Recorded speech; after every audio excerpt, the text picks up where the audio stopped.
Hi Sagittarius, and welcome to your February 2024 horoscope. Even though February is a short month, there is still a lot happening. Almost all of the planets, actually I think all of the planets, are getting impacted in one way or another.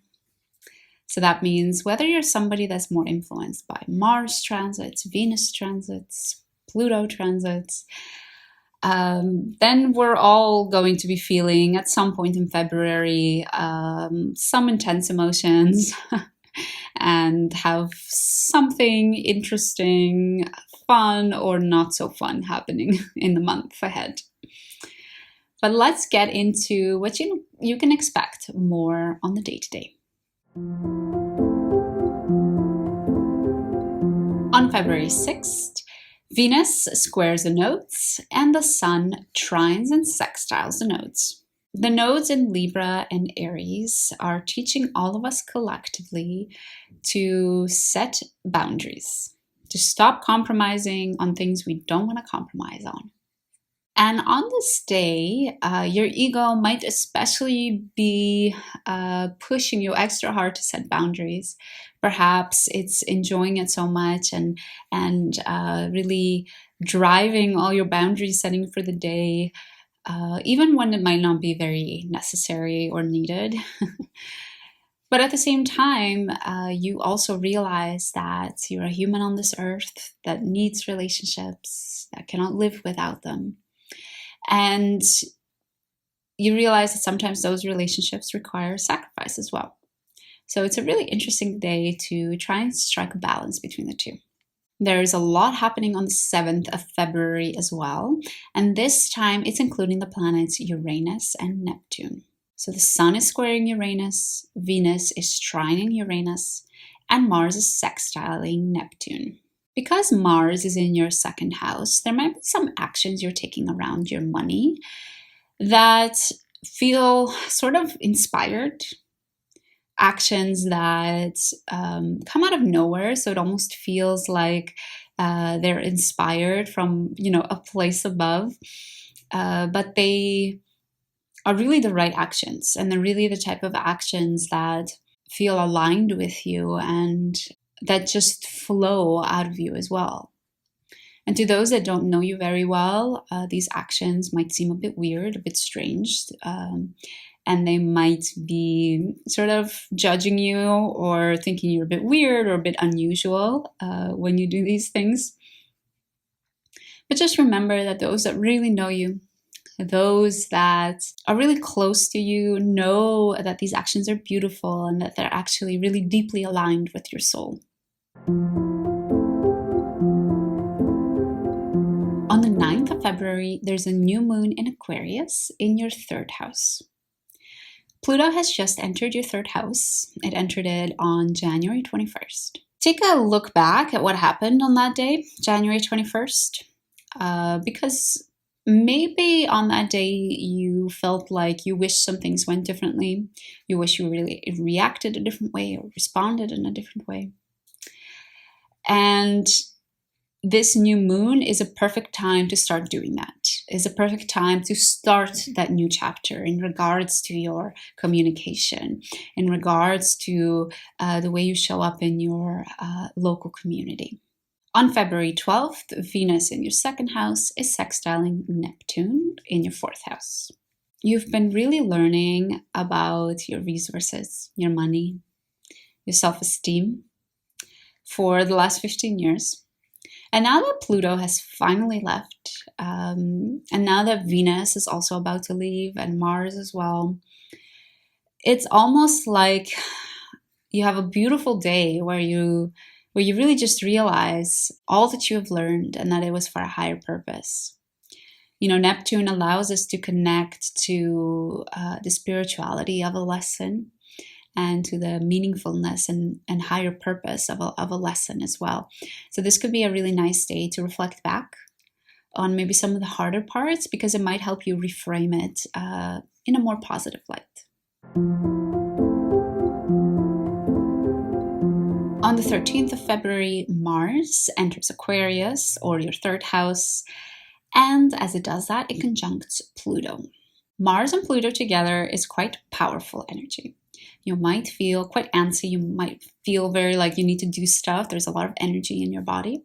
It could happen that you direct that energy into something that's kind of petty or something that's not really meaningful to you in the long term. It might seem meaningful now, but actually in 5 years, it's not going to matter. So just be on the lookout that this energy on this day, you're using it in a way that serves your higher soul purpose. 3 days later, on February 16th, Venus does the same. Venus also enters your third house and also conjuncts Pluto. And for you especially, it might be your relationships in your local community that are triggering you on this day. They might really be bringing up parts of yourself that you're not proud of, parts of yourself you want to hide, fears of your own that you don't want to admit. And just keep in mind that the stories and the lessons around your third house communication and your local community are stories that you have years to work with. So there's no need to feel the pressure to figure everything out right now, to do everything right now. Just take your time, notice, feel the emotions, and later, days later, weeks later, when it feels a little bit less raw, take a moment to reflect on what has been happening and what it's perhaps trying to teach you. On February 19th, the Sun enters Pisces, or your fourth house. Pisces is the last sign of the zodiac, so I want you to consider from February 19th onwards as if it is December again, and you're getting ready for the new year ahead. It's a good idea to take a look, reflect back on what you want to let go of from the last year. And for you, especially Sagittarius, what you want to let go of in terms of your family and your home. So you need to declutter something around your home. Are there some family relationships that you need to let go of, that you need to set boundaries with, for example? On the 21st of February, Venus and Mars are conjunct in your third house. So earlier in the month, they enter the third house. They each sort of hit Pluto on their way in. And now finally they catch up with each other in the third house. Because they each hit Pluto on their way in, I do think that this day will bring up some of those Plutonian triggers again. And when we have Venus and Mars together, we're looking at passion and determination. So there might be a lot of energy again around your local community and your communication. You might be really communicating with passion. And you might be feeling a lot of strong emotions when interacting with your neighbors and your siblings. On the 24th of February, there's a full moon in Virgo in your 10th house. During this full moon, Venus in your third house is also squaring Jupiter in your 6th house.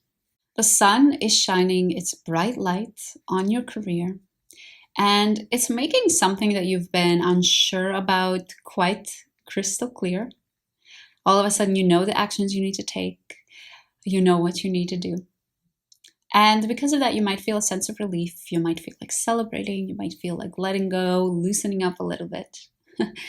But keep in mind that when Venus is squaring Jupiter, it can lead to overextension and it can lead to overindulgence. So just keep that in mind and try to keep the celebration in check. A couple of days later, on February 26th, Mars also squares Jupiter. So Venus and Mars are quite sort of in tandem this month. Mars represents action. Jupiter represents optimism. And with this square, it could mean that you want to make impulsive actions that might seem like they're a really good idea, especially things to do with your local environment. Perhaps you want to gift your neighbor something, or you want to do something fun with your siblings. And of course, I'm all for it. Live your life. One word of caution I would say is take a couple of days and then reconsider if that idea you had still seems just as optimistic. If it does, then go full steam ahead. On On February 28th, the Sun and Saturn are conjunct in your fourth house. So Saturn has been in your fourth house since last year of March 2023. And it might have been making you feel a lot of responsibility around your home and your family. Perhaps, you got a new mortgage that's making you feel quite heavy, like you have to work extra to pay the mortgage. Or, there's family members that are really relying on you lately, emotionally, mentally, perhaps even monetarily as well. And now that the Sun is conjunct Saturn, it might feel like these responsibilities are really weighing on you. It might feel really heavy. You might feel on this day like there's no light at the end of the tunnel. I want you to remember that that's a trick that Saturn likes to play. But there is light at the end of the tunnel, and there is hope. And the one thing that Saturn wants you to do is not give up, to keep going and to keep putting in the effort. We close off the month on February 29th the same way we started it, with a conversation between Venus and the nodes. This time, Venus is trining and sextiling the nodes. If you integrated, reflected, dealt with what was happening at the beginning of the month around setting boundaries, showing up in your relationships, then it's like we're closing off the month with this sort of realization, this sort of epiphany that setting boundaries can actually lead to even more meaningful and deep relationships as well. So Sagittarius, there's a lot of focus in February on your local community and your family. So you're really focused on those close relationships. Make sure that you also take care of yourself as well in the meantime, that you look after yourself. And just keep in mind that you're really learning how to strike a balance between looking after yourself and looking after others as well. If you enjoyed this horoscope, Sagittarius, then make sure you make sure you subscribe so you can catch also the March horoscope. And I hope to see you again soon.